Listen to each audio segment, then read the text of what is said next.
Martin is answering your questions on the cost of living crisis this morning. You can get in touch, of course, Twitter, Facebook or email. We've been getting lots of questions through social media. Let's have a look at some of them now. Debbie Wright says on Facebook, is there a date for the second cost of living payment and assessment period for it? Autumn. When does autumn end? Well, let's have a debate about this. Laura, there's a meteorological autumn. When does the meteorological autumn end?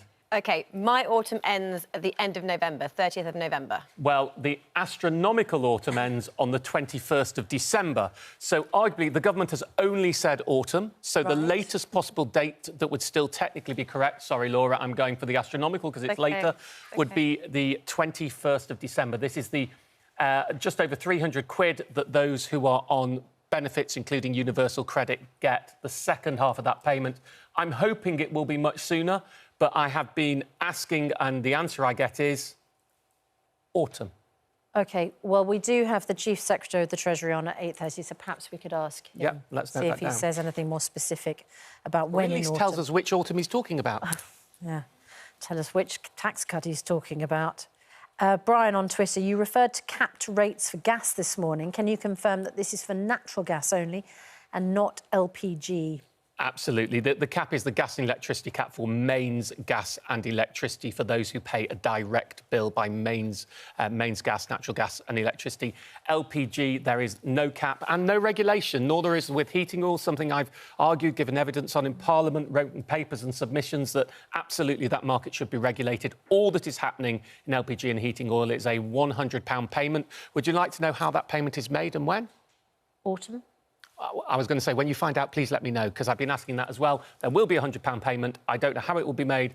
I don't know when it will be made. Still waiting to get confirmation on that too. Of course, though, anybody who is on LPG will almost certainly have mains electricity in almost all cases. So you'll get the £400 discount off your electricity bill as well. You'll get the full £400 on that. But in terms of heating oil, I know people who've seen their prices treble or more, costing them an extra £1,000, £1,500 a year, and there is a £100 payment to help with that.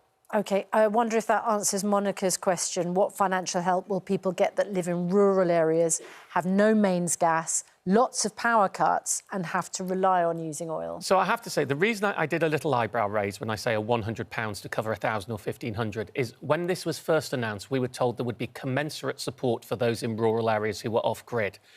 I struggle to see how a £100 payment is equivalent to the energy price guarantee in terms of the reduction there. I haven't seen the numbers on that. If the Department of Business is watching, wants to present those numbers, if I'm wrong and it is equal, I will happily apologise. But many people are frustrated in rural areas that they're only getting £100 on LPG and heating oil, and we still don't know how it will work. And that isn't, in my view, equivalent to the energy price guarantee for most. On the move, on Twitter, all these price rises, but no news of the solar panel feed-in tariff going up and people getting more for our panels producing the power. Well, first of all, if you are on the feed-in tariff, which I stopped in 2019, 95% that it stopped then your rate was guaranteed for 20 or 25 years from the time that you took it out, and some of those rates are very generous, and it is fixed, and it will not go up. So the feed-in tariff gone.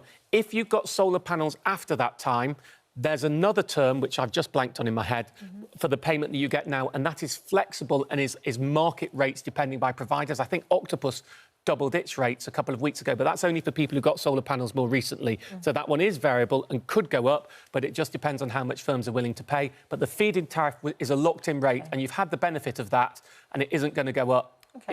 And many people are on quite a relatively generous rate and have been for quite a while. So you'll forgive me, that's how it worked and that's what you signed up for.